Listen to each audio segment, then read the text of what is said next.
दोस्तों नमस्कार, बहुत स्वागत है आपका आज की इस वीडियो में। आज हम इस वीडियो के माध्यम से राष्ट्रपति की शक्तियों के बारे में पढ़ेंगे और इससे संबंधित सभी महत्वपूर्ण बिंदुओं को यहाँ पर देखेंगे। इसके पहले हम यहाँ पर राष्ट्रपति से संबंधित कुछ महत्वपूर्ण बिंदुओं को देख चुके थे पिछले वीडियो में।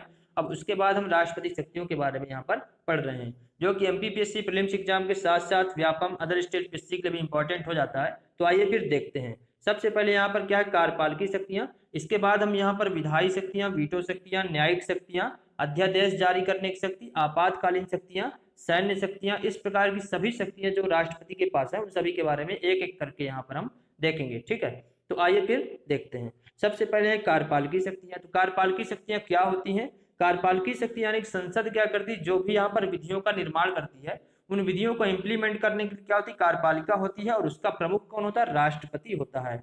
तो राष्ट्रपति जब उसका प्रमुख होगा तो कार्यपालकी शक्तियां किसके पास होंगी? राष्ट्रपति के पास होंगी। ठीक है, तो यहाँ पर जो हमारा पहला बिंदु क्या है, संघ की समस्त कार्यपालकी शक्तियां राष्ट्रपति में निहित होती हैं। और ये जो चीज यहाँ पर कही गई है, अनुच्छेद 53 में इस चीज को कहा गया है कि संघ की समस्त कार्यपालकी शक्तियां किसके पास होंगी? राष्ट्रपति के पास। यानी कि संघ सरकार के जितने भी काम किए जाते हैं वह राष्ट्रपति के नाम से ही किए जाते हैं, प्रधानमंत्री के नाम से नहीं किए जाते। ये हमें यहाँ पर ध्यान रखना है। ठीक है, कार्यपालकी शक्तियां किसके पास? राष्ट्रपति के पास। ये हमें यहाँ पर ध्यान रखना है। उसके बाद यहाँ पर शक्तियों का प्रयोग प्रधानमंत्री व उसकी मंत्रिपरिषद की सलाह से करता है। तो शक्तियों का जो ये प्रयोग करता है, तो कहीं ना कहीं इसको बाध्य बना दिया गया है राष्ट्रपति को कि आपको प्रधानमंत्री और उसकी जो मंत्रिपरिषद होगी, यानी जो केंद्रीय मंत्री होते हैं, उनकी सलाह को आपको मानना पड़ेगा। और ये चीज कहाँ कही गई है? अनुच्छेद 74 में ये चीज कही गई है। ठीक है, तो एक तरह से देखा जाए तो इसको बाध्यकारी बना दिया गया है और सलाह मानना यहाँ पर बाध्यकारी बना दिया गया। लेकिन पुनर्विचार की यहाँ पर शक्ति भी दी गई है। पुनर्विचार का मतलब क्या है? पुनर्विचार यानी कि एक बार जो राष्ट्रपति होते हैं वह एक बार क्या करते हैं, कोई भी यहाँ पर जो सलाह ये देते हैं या तो कोई विधेयक यहाँ पर आता है तो उसको एक बार वापस भेज सकते हैं। कहाँ पर? इसके मंत्रिपरिषद के पास में, कि आप एक बार इसमें क्या करो, फिर से विचार करो, है ना। एक बार इसमें क्या करो, फिर से विचार करो। ये जो यहाँ पर चीज जोड़ी गई, पुनर्विचार की शक्ति यहाँ पर दी गई है। ये यहाँ पर 42वें संविधान संशोधन द्वारा सलाह को मानना बाध्यकारी बनाया गया था और 44वें संविधान संशोधन द्वारा ये प्रावधान यहाँ पर किया गया था कि राष्ट्रपति ऐसे किसी सलाह को एक बार पुनर्विचार के लिए मंत्रिपरिषद के पास वापस भेज सकते हैं। ठीक है, तो कौन से संविधान संशोधन द्वारा? 44वें संविधान संशोधन द्वारा पुनर्विचार की यहाँ पर शक्ति दी गई थी। और जो बाध्यकारी बनाया गया है यहाँ पर इनको सलाह मानने के लिए, तो वो दिया गया था किसमें? 42वें संविधान संशोधन। दोनों ही चीज यहाँ पर हमें ध्यान रखनी। ठीक, इसके बाद यहाँ पर हम देखते हैं, चूंकि इनको कार्यपालकी शक्तियां प्राप्त हैं, तो कार्यपालकी शक्ति जब इनको प्राप्त होंगी तो कुछ पदों पर ये क्या कर पाएंगे? नियुक्ति भी कर पाएंगे और पद मुक्ति, यानी कि उनको सेवानिवृत्त भी कर सकेंगे, तो हटा सकेंगे पद से। ठीक है, तो किसकी किसकी नियुक्ति करते हैं और पद मुक्ति करते हैं, ये हम देख लेते हैं। प्रधानमंत्री और अन्य मंत्री, यानी कि प्रधानमंत्री की नियुक्ति कौन करता है? तो राष्ट्रपति करता है। ये हमें यहाँ पर ध्यान रखना। ठीक है, प्रधानमंत्री नियुक्ति कौन करेगा? राष्ट्रपति करेगा। और जो उसके अंडर में केंद्रीय मंत्री होते हैं, उसके यानी कि मंत्रिपरिषद जो होती है, उनकी भी नियुक्ति कौन करेगा? राष्ट्रपति करेगा। ठीक, राज्यों के अंदर राज्यपाल यानी गवर्नर जो होते हैं, उनकी नियुक्ति कौन करता है? राष्ट्रपति ही करता है। ठीक, सर्वोच्च न्यायालय जो और उच्च न्यायालय के न्यायाधीश जो होते हैं, उनकी नियुक्ति कौन करता है? इनकी भी राष्ट्रपति ही करता है। महान्यायवादी जो होता है, इनकी भी नियुक्ति राष्ट्रपति ही करता है। महालेखा परीक्षक, निर्वाचन आयोग के जो सदस्य होते हैं, उनकी नियुक्ति भी यहाँ पर करता है। यहाँ पर हमें ध्यान रखना, निर्वाचन आयोग के केवल सदस्यों की नियुक्ति राष्ट्रपति कर रहा है। ठीक, अध्यक्ष की नहीं कर रहा है, ये हमें ध्यान रखना है। संघ लोक सेवा आयोग के जो सदस्य होते हैं और अध्यक्ष, दोनों की नियुक्ति यहाँ पर करता है, यानी कि यूपीएससी के जो अध्यक्ष और सदस्य होते हैं, दोनों की नियुक्ति राष्ट्रपति करता है। और संघ राज्य क्षेत्र के जो मुख्यमंत्री होते हैं, उनकी भी नियुक्ति यहाँ पर करता है, दिल्ली और पुदुचेरी की। तो ये कौन करता है? राष्ट्रपति करता है। ठीक है, इसके अलावा भी कई सारे यहाँ पर जो आयोग होते हैं, उनके यहाँ पर अध्यक्ष और सदस्यों की नियुक्ति भी राष्ट्रपति द्वारा की जाती है, जो कि हम पहले यहाँ पर आयोग पढ़ चुके हैं, उनमें वहां पर हम पढ़ चुके हैं। ठीक है, इसके बाद अब आते हैं यहाँ पर विधायी शक्तियों में। विधायी शक्तियां क्या होती हैं? तो विधायी शक्तियों को समझने से पहले हमको जानना होगा यहाँ पर किसको? संसद को। संसद के 3 भाग होते हैं, राज्यसभा, लोकसभा और राष्ट्रपति भी क्या होता है? यहाँ पर संसद का भाग होता है। ठीक है, राष्ट्रपति भी संसद का भाग होता है। 3 भाग कौन कौन से? राज्यसभा, लोकसभा और राष्ट्रपति। कई बार एग्जाम में ये चीज यहाँ पर पूछी जाती है, तो तीनों को ध्यान रखना है। ठीक है, और जो राष्ट्रपति होता है, ये क्या होता है? इसका प्रमुख होता है। ठीक, ये क्या होगा? इसका प्रमुख होगा। तो यहाँ पर हम सबसे पहले देखते हैं दोनों सदनों द्वारा पारित कोई भी विधेयक राष्ट्रपति की स्वीकृति के बाद ही अधिनियम बन पाता है। यानी कि यहाँ पर इसके तीन भाग में लोकसभा, राज्यसभा और राष्ट्रपति। जो लोकसभा और राज्यसभा, इनका काम क्या है? विधि का निर्माण करना, है ना। विधियों का निर्माण करते हैं और विधियों को पारित करके कहाँ भेजेगा? विधेयक को राष्ट्रपति के पास भेजेगा। और राष्ट्रपति जब तक स्वीकृति नहीं देगा तब तक वह अधिनियम नहीं बन पाता। यानी प्रमुख कौन हुआ? विधायी शक्तियां मुख्य रूप से किसके पास हुई? तो राष्ट्रपति के पास हुई। ठीक। इसके बाद फिर अगला यहाँ पर महत्वपूर्ण बिंदु देख लेते हैं, दोनों सदनों को आहूत करने, यानी कि लोकसभा और राज्यसभा दोनों को आहूत करने और सत्रावसान करने, दोनों चीजें ध्यान रखना। आहूत और सत्रावसान शक्ति किसके पास है? राष्ट्रपति के पास जाएगी। यानी कि सदनों की बैठक बुलाना, आहूत यानी सदनों की बैठक बुलाना, सत्रावसान यानी सत्र को स्थगित करना या रोक देना, है ना। तो ये सत्रावसान करना, उसका अवसान करना सत्र का, तो कौन किसके हाथ में होता है? ये राष्ट्रपति के हाथ में ही होता है। ठीक है, ये भी हमें ध्यान रखना है। ठीक। और दोनों सदनों को संबोधित करने का जो पावर दिया गया है, किसको दिया गया है? तो ये भी राष्ट्रपति को दिया गया है। संबोधित करने का पावर किसके पास? राष्ट्रपति के पास। लोकसभा को विघटित करने का पावर किसके पास है? राष्ट्रपति के पास। क्योंकि जो प्रधानमंत्री होते हैं और उनकी मंत्रिपरिषद होती है, उनको नियुक्त कौन करता है? तो राष्ट्रपति करता है। तो विघटित भी कौन करेगा? राष्ट्रपति ही यहाँ पर करेगा। यह भी हमें यहाँ पर ध्यान रखना है। ठीक है। इसके बाद हम यहाँ पर देखते हैं राष्ट्रपति की वीटो शक्ति। तो वीटो शक्ति होती क्या है? तो वीटो शक्ति जो यहाँ पर होती है उसको हम यहाँ पर जान लेते हैं क्या होता है। तो राष्ट्रपति किसी विधेयक को अगर अनुमति देने के संदर्भ में असहमति दिखाएं तो उसे ही क्या कहा जाएगा? निषेधाधिकार शक्ति या वीटो शक्ति कहा जाएगा। ठीक है, वीटो शक्ति को यहाँ पर निषेधाधिकार की शक्ति भी यहाँ पर कहा जाता है। ठीक। तो किसी विधेयक को अगर अनुमति देने के संदर्भ में क्या करते हैं? असहमति दिखाएं, यानी कि अनुमति नहीं देना चाहते हैं, तो क्या होगा? वीटो पावर होगा राष्ट्रपति का, ना। और ये तीन प्रकार का होता है। पूर्ण वीटो होता है, निलंबनकारी वीटो होता है, पॉकेट वीटो होता है। पूर्ण वीटो का मतलब क्या होगा? पूर्ण वीटो यानी कि पूर्ण रूप से क्या कर दे? उस पर वीटो पावर का यूज कर ले, यानी कि उस पर निषेधाधिकार कर दे। ठीक है। तो यानी कि ये जो गैर सरकारी विधेयक होते हैं और जो पुरानी सरकार, यानी जो पहले जो सरकारें रह चुकी हैं और अब क्या हो गई? नई सरकार आ गई, है ना। तो पुरानी सरकार के विधेयक को क्या कर लिया? उसको रोक करके रख लिया, है ना। उस पर सहमति नहीं दे रहे हैं, उस पर सहमति नहीं देंगे, तब क्या होगा? यानी पूर्ण वीटो का प्रयोग यहाँ पर इन्होंने कर लिया। ठीक। निलंबनकारी वीटो यानी कि पुनर्विचार के लिए वापस संसद के पास भेजा सकता है। जैसे कि अभी हम पहले यहाँ पर पढ़ चुके हैं, जो विधेयक होते हैं उनको एक बार क्या कर सकते हैं? पुनर्विचार के लिए वापस भेजा जा सकता है ना। तो यानी कि अगर यहाँ पर कोई विधेयक राष्ट्रपति के पास आए और वह क्या करे? संसद के पास वापस भेज दे कि एक बार इस पर क्या करें, फिर से आप विचार करें, उसके बाद भेजें। ठीक है। तो यहाँ पर ये क्या कहलाएगा? निलंबनकारी वीटो कहलाएगा, अगर पुनर्विचार के लिए भेज दिया गया। तीसरा है यहाँ पर पॉकेट वीटो। तो पॉकेट वीटो क्या होता है? यहाँ पर पॉकेट वीटो यानी कि इसको पॉकेट में रख लिया गया, यानी कोई निर्णय ही नहीं लिया गया, उस पर कोई निर्णय ही ना लिया जाए, ये क्या कहलाता है? पॉकेट वीटो कहलाता है, कोई निर्णय अगर नहीं लेते हैं।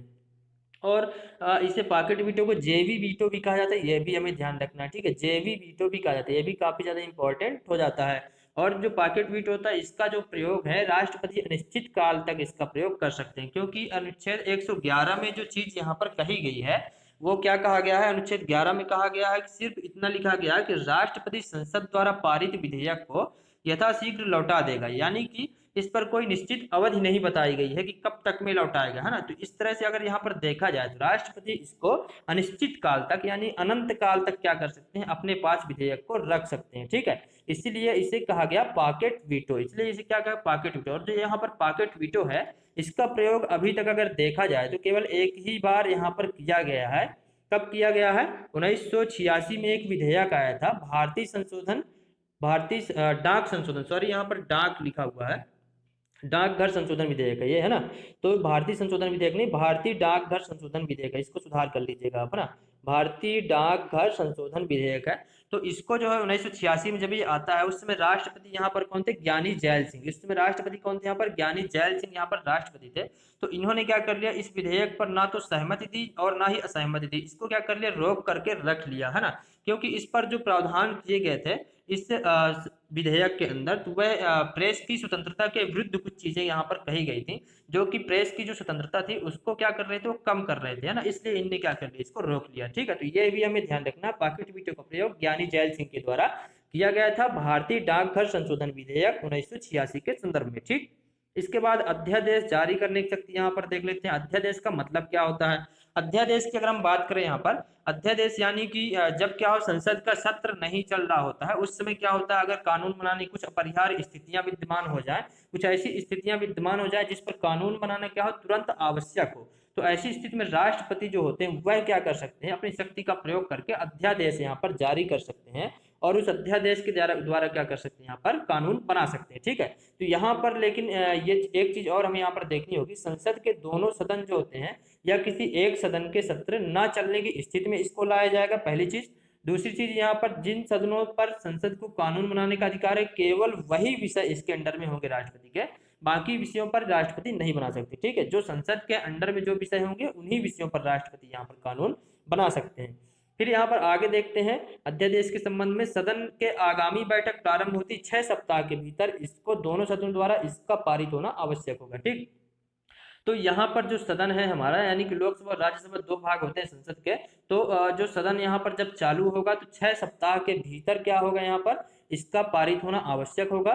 और दूसरी चीज, यहाँ पर राष्ट्र अध्यादेश जारी करने की अधिकतम अवधि जो होगी 6 माह 6 सप्ताह होगी। 6 माह 6 सप्ताह क्यों हुई अवधि, क्योंकि जो सदन होता है उसके बीच में सदन के जो सत्र होते हैं उसके बीच में जो गैप हो सकता है अधिकतम कितने माह का हो सकता है, 6 माह का हो सकता है। ठीक है, अधिकतम 6 माह का दोनों सदनों के बीच में यहाँ पर अंतराल हो सकता है, दोनों सत्रों के बीच में अंतराल यहाँ पर हो सकता है। इसलिए यहाँ पर और 6 सप्ताह के भीतर दोनों सदनों द्वारा इसका पारित होना आवश्यक है ना, जो राष्ट्रपति ने यहाँ पर अध्यादेश जारी किया। ठीक है, तो इस तरह से दोनों को मिला करके 6 माह 6 सप्ताह यहाँ पर हो जाएगा। अधिकतम अवधि अध्यादेश जारी करने की क्या हो जाएगी, 6 माह 6 सप्ताह। ठीक, अध्यादेश दोनों सदनों से पारित होने पर अधिनियम यहाँ पर बन जाएगा। दोनों सदनों जब जब यहाँ पर ये पारित हो जाएगा अध्यादेश तो क्या हो जाएगा, अधिनियम बन जाएगा।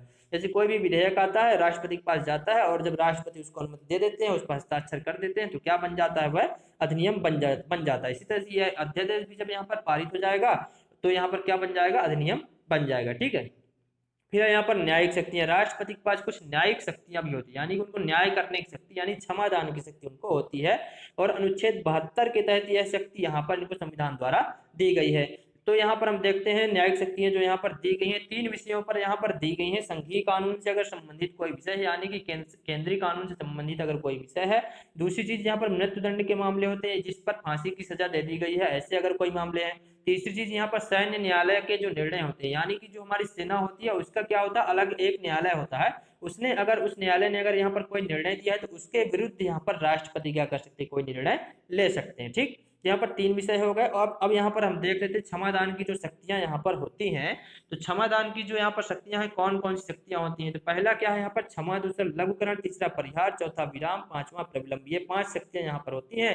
कई बार एग्जाम के अंदर चीज यहाँ पर पूछी जाती है, तो पांचों को हमें ध्यान रखना है। क्षमा का मतलब क्या होता है, यहाँ पर क्षमा की अगर बात करें तो क्षमा का मतलब अगर कोई यहाँ पर अपराधी है और उसको क्या कर दिया जाए, दोष मुक्त कर दिया जाए, सजा से बिल्कुल मुक्त कर दिया जाए, तब क्या होगा, वो क्षमादान की शक्ति यहाँ पर क्षमा कहलाएगा। ठीक है, लघुकरण की अगर हम बात करें यहाँ पर तो इसका मतलब यहाँ पर यह है दंड की जो प्रकृति है उसमें क्या कर दिया जाए, परिवर्तन कर दिया जाए। जैसे मान लिया किसी को यहाँ पर मृत्यु दंड की सजा दे दी गई, यानी फांसी की सजा दे दी जाए और उसको राष्ट्रपति क्या करें, यहाँ पर कारावास में क्या कर दें, उसको बदल दें, तब ये क्या कहलाएगा यहाँ पर, तब यहाँ पर ये लघुकरण कहलाएगा, यानी लघु यानी छोटा कर दिया गया सजा को। ठीक है, परिहार का मतलब फिर क्या होता है, परिहार का मतलब होता है सजा की जो अवधि होती है उसकी या मात्रा को यहाँ पर क्या कर दिया जाए, कम कर दिया जाए। जैसे मान लिया यहाँ पर किसी को 20 वर्ष की क्या कर दी गई, ये सजा दे दी गई, उसको राष्ट्रपति अब क्या करें, यहाँ पर 5 वर्ष में क्या कर दें, परिवर्तित कर दें, है ना, तो वह क्या कहलाएगा, यहाँ पर परिहार कहलाएगा। ठीक है, उसके बाद फिर अगला पॉइंट हमारा क्या है, विराम। तो विराम का मतलब क्या होगा,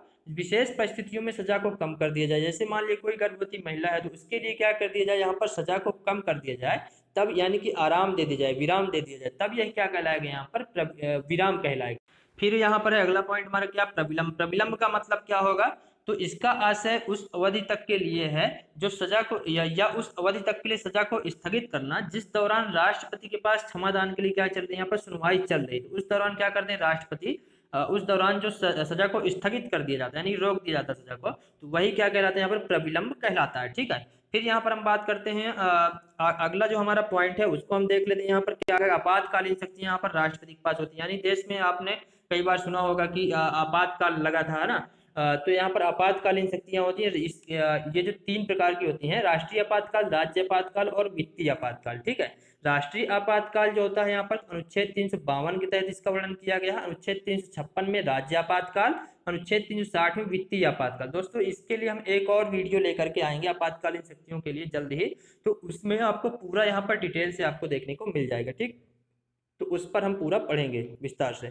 फिर यहाँ पर है सैन्य शक्तियाँ। सैन्य शक्तियों की अगर हम बात करें, सैन्य शक्तियाँ जो होती हैं तो सैन्य शक्तियों का मतलब क्या है? सैन्य शक्तियाँ यानी कि हमारी जो तीन सेनाएं होती हैं यहाँ पर, जल सेना, थल सेना और वायु सेना, तो तीनों सेनाओं का जो प्रमुख होता है कौन होता है? राष्ट्रपति होता है। इसीलिए राष्ट्रपति कमांडर इन चीफ कहा जाता है। कमांडर इन चीफ कौन कहलाता है? राष्ट्रपति कहलाता है। ठीक है, अगर क्वेश्चन आ जाए तीनों सेनाओं का प्रमुख कौन होता है, तो राष्ट्रपति होता है। ये हमें यहाँ पर ध्यान रखना। ठीक, और क्योंकि राष्ट्रपति जो होते हैं वह क्या करते हैं? युद्ध और शांति की घोषणा भी करते हैं। मान लेते भारत और चीन का युद्ध हो जाए या भारत और पाकिस्तान का युद्ध हो जाए, तो ऐसी स्थिति में युद्ध की घोषणा कौन करेगा और शांति की घोषणा कौन करेगा? तो राष्ट्रपति द्वारा की जाएगी। ये हमें ध्यान रखना है। ठीक है, इसके बाद यहाँ पर कूटनीतिक शक्तियाँ। कूटनीतिक शक्तियाँ जो यहाँ पर होती हैं, यानी कि जो हमारे देश के बाहर दूसरे देशों में क्या होते हैं, हमारे देश के जो राजदूत वहां पर नियुक्त किए जाते हैं वह राष्ट्रपति द्वारा नियुक्त किए जाते हैं, यानी प्रतिनिधि। ठीक है, प्रतिनिधिमंडल को राष्ट्रपति द्वारा क्या हो जाता है? देश के बाहर भेजा जाता है। और विदेशों से जो यहाँ पर राजदूत आते हैं या प्रतिनिधिमंडल आते हैं, उनसे संपर्क कौन रखता है? तो राष्ट्रपति ही रखते हैं। ठीक है, ये भी हमें ध्यान रखना है। तो राजदूतों की नियुक्ति और उनको पद से हटाया जाना किसके अंडर में है? तो राष्ट्रपति के हाथ में है, जो कि कूटनीतिक शक्तियों के अंदर अंतर्गत यहाँ पर आ जाएगा। ठीक, फिर यहाँ पर विवेकाधीन शक्तियां। विवेकाधीन शक्तियां क्या होती है? यानी कि राष्ट्र ऐसी शक्तियां जिस पर राष्ट्रपति क्या करे? खुद के विवेक से, यानी स्वयं से क्या कर सके? निर्णय ले सके, किसी की सलाह की आवश्यकता नहीं हो, तब वह क्या कहलाएंगी? विवेकाधीन शक्तियां यहाँ पर कहलाती हैं। ठीक है, तो लोकसभा में किसी दल को स्पष्ट बहुमत न होने पर प्रधानमंत्री की नियुक्ति करना, ये इनकी खुद की विवेकाधीन शक्तियां होती हैं। यानी कि किसी भी दल को अगर स्पष्ट रूप से बहुमत नहीं है, अब तब ऐसी स्थिति में प्रधानमंत्री की नियुक्ति कौन कर सकता है? तो राष्ट्रपति द्वारा की जा सकती है। ठीक, किसी अल्पमत की सरकार की सलाह पर लोकसभा के विघटन की घोषणा के लिए बाध्य नहीं होता। यानी कि राष्ट्रपति जो होते हैं, अगर कोई अल्पमत की सरकार है और वह क्या करे? यहाँ पर लोकसभा के विघटित करने की अगर घोषणा कर दी, तब ऐसी स्थिति में राष्ट्रपति इसके लिए बाध्य नहीं होंगे कि वह लोकसभा को विघटित करे, है ना। वह अपने खुद के विवेक से क्या करेंगे? निर्णय लेंगे। अगर वह चाहे तो यहाँ पर विघटित कर सकते हैं, चाहे तो विघटित ना करें। ठीक है, इसके बाद यहाँ पर मंत्रिपरिषद की सलाह पर को एक बार पुनर्विचार के लिए वापस भेजना। तो पुनर्विचार शक्ति अभी हम पढ़ ही चुके हैं, वही चीज है यहाँ पर। राष्ट्रपति प्रधानमंत्री से मंत्रिपरिषद से संबंधित कोई भी सूचना मांग सकता है। यानी कि मंत्रिपरिषद या मंत्री लोग क्या करते हैं? अगर कोई निर्णय लेते हैं या कोई कार्य करते हैं, तो उनकी सूचना जो है राष्ट्रपति क्या करते हैं? प्रधानमंत्री से यहाँ पर मांग सकते हैं कि मंत्रिपरिषद ने क्या यहाँ पर सूचना मांगी है ना। और अगर कोई मंत्री अगर कोई निर्णय अगर लेता है, तो मंत्रिपरिषद सामने रखवाने के लिए उसको जो है राष्ट्रपति यहाँ पर प्रधानमंत्री को या मंत्रिपरिषद को बोल सकते हैं। ठीक है, और पॉकेट वीटो का प्रयोग ये भी अभी हम पढ़ चुके हैं, यह भी इनकी क्या होती है? विवेकाधीन शक्ति होती है। ठीक है, इस तरह से यहाँ पर दोस्तों वीडियो पूरा होता है। अगर ये वीडियो अच्छा लगा हो दोस्तों, इसको लाइक करें, दोस्तों को शेयर करें, और अगर चैनल पर पहली बार है तो वीडियो तो यहाँ पर चैनल को सब्सक्राइब करें।